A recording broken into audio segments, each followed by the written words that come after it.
Hello ವೀಕ್ಷಕರೇ, welcome to my channel the food technologist. ನೋಡಿ, ಚಳಿಗಾಲ ಬಂದರೆ ಸಾಕು, ಚಿಕ್ಕವರಿಂದ ಹಿಡಿದು ದೊಡ್ಡವ್ರ ತನಕ ಈ ಶೀತ ಕೆಮ್ಮು ಕಫದಿಂದ ತುಂಬಾ ಸಫರ್ ಮಾಡ್ತಾ ಇರ್ತಾರೆ. ಅಂಥವ್ರಿಗೆ ನಾನು ನನ್ನ ಇವತ್ತಿನ ವಿಡಿಯೋದಲ್ಲಿ ಬಹಳ ಅತ್ಯಂತ ಪರಿಣಾಮಕಾರಿಯಾದ ನಮ್ಮ ಹಿರಿಯರು ಮಾಡಿರುವಂತಹ ಮನೆಮದ್ದು ರೆಸಿಪಿನ ಮಾಡಿ ತೋರಿಸ್ತಾ ಇದ್ದೀನಿ.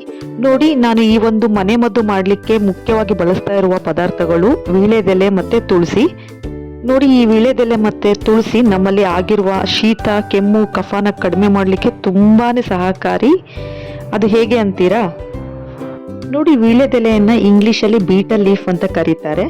ಈ ಒಂದು ವೀಳ್ಯದೆಲೆ ಕಫವನ್ನು ಹೊರಹಾಕುವ ಅಂದರೆ ಎಕ್ಸ್ಪೆಕ್ಟೋರೆಂಟ್ ಗುಣವನ್ನು ಹೊಂದಿದೆ.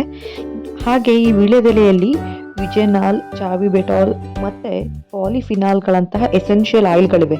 ಇವು ಶ್ವಾಸನಾಳದ ಸೋಂಕನ್ನು ಕಡಿಮೆ ಮಾಡುತ್ತವೆ ಮತ್ತು ಶ್ವಾಸಕೋಶದ ಉರಿಯೂತವನ್ನು ಶಮನಗೊಳಿಸುತ್ತವೆ.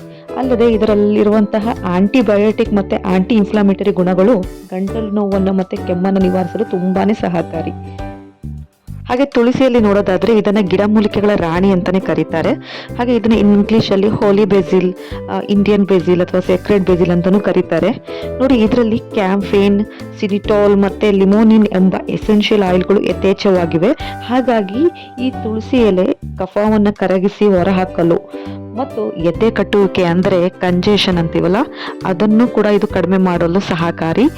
ಅಲ್ಲದೆ ತುಳಸಿಯಲ್ಲಿರುವಂತಹ ಆಂಟಿ ಬ್ಯಾಕ್ಟೀರಿಯಲ್ ಮತ್ತು ಆಂಟಿ ವೈರಲ್ ಪ್ರಾಪರ್ಟೀಸ್ ಕೆಮ್ಮಿಗೆ ಕಾರಣವಾಗುವಂಥ ವೈರಸ್ಗಳ ವಿರುದ್ಧ ಹೋರಾಡುತ್ತೆ. ಇಷ್ಟೊಂದು ಆರೋಗ್ಯ ಪ್ರಯೋಜನ ಹೊಂದಿರುವಂಥ ಇವುಗಳನ್ನ ಬಳಸ್ಕೊಂಡು ಮನೆ ಮದ್ದು ತಯಾರಿಸೋದು ಹೇಗೆ ನೋಡೋಣ ಬನ್ನಿ. ನೋಡಿ, ನಾನಿಲ್ಲಿ ಸಣ್ಣ ಗಾತ್ರದ 2 ವೀಳ್ಯದೆಲೆ ತೊಗೊಂಡಿದ್ದೀನಿ. ದೊಡ್ಡದಾದರೆ 1 ಸಾಕಾಗುತ್ತೆ. ಈ ವೀಳ್ಯದೆಲೆಯನ್ನು ಚೆನ್ನಾಗಿ ತೊಳೆದು ತೊಗೊಳ್ಳಿ. ಹಾಗೆ 8 ರಿಂದ 9 ದಳದಷ್ಟು ತುಳಸಿ ಎಲೆಯನ್ನು ತೊಗೊಂಡಿದ್ದೀನಿ. ನೋಡಿ, ಇದು ಸಣ್ಣ ಗಾತ್ರದಾದರೆ ಸ್ವಲ್ಪ ಜಾಸ್ತಿನೇ ತೊಗೊಬೋದು. ಅದನ್ನು ಸಹ ಚೆನ್ನಾಗಿ ತೊಳೆದು ತೊಗೊಂಡಿದ್ದೀನಿ.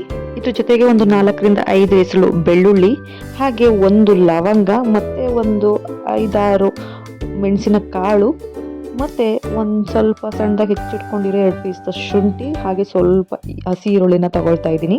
ನೋಡಿ, ಈಗ ನಾನು ಇವೆಲ್ಲವನ್ನು ನನಗೊಂದು ಚೆನ್ನಾಗಿ ಜಜ್ಕೊಳ್ತಾ ಇದ್ದೀನಿ. ನೋಡಿ, ದೊಡ್ಡವರಾದರೆ ಈ ಇಂಗ್ರೀಡಿಯೆಂಟ್ಸ್ನೆಲ್ಲ ಒಂದು ಎಲೆಯಲ್ಲಿ ಪಾನ್ ಥರ ಮಾಡಿಕೊಂಡು ಚೆನ್ನಾಗಿ ಬಾಯಲ್ಲಿ ಹಾಕಿ ಜಗಿಬೋದು.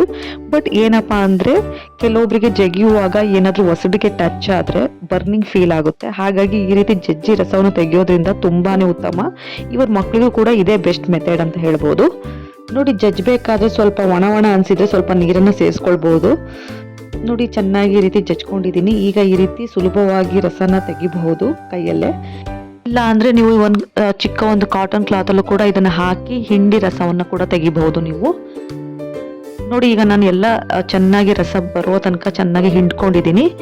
ಈಗ ನಾನು ಇದಕ್ಕೆ 1/4 ಚಮಚದಷ್ಟು ಜೇನುತುಪ್ಪನ ಹಾಕಿ ಚೆನ್ನಾಗಿ ಮಿಕ್ಸ್ ಮಾಡ್ತಾ ಇದ್ದೀನಿ.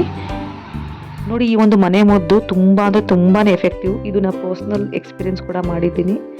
ಕೆಮ್ಮು ಕಫ ಬೇಗನೆ ಕ್ಯೂರ್ ಆಗುತ್ತೆ. ಸೊ ನೀವು ಟ್ರೈ ಮಾಡಿ ನೋಡಿ. ಹಾಗೆ ಈ ವಿಡಿಯೋ ಇಷ್ಟವಾದಲ್ಲಿ ಲೈಕ್ ಮಾಡಿ, ಶೇರ್ ಮಾಡಿ. ಹಾಗೆ ಏನಾದರೂ ನೀವು ವಿಡಿಯೋ ನನ್ನ ಫಸ್ಟ್ ಟೈಮ್ ನೋಡ್ತಾ ಇದ್ದರೆ ನನ್ನ ಚಾನಲ್ ಸಬ್ಸ್ಕ್ರೈಬ್ ಮಾಡೋದನ್ನ ಮಾತ್ರ ಮರಿಬೇಡಿ. Thank you.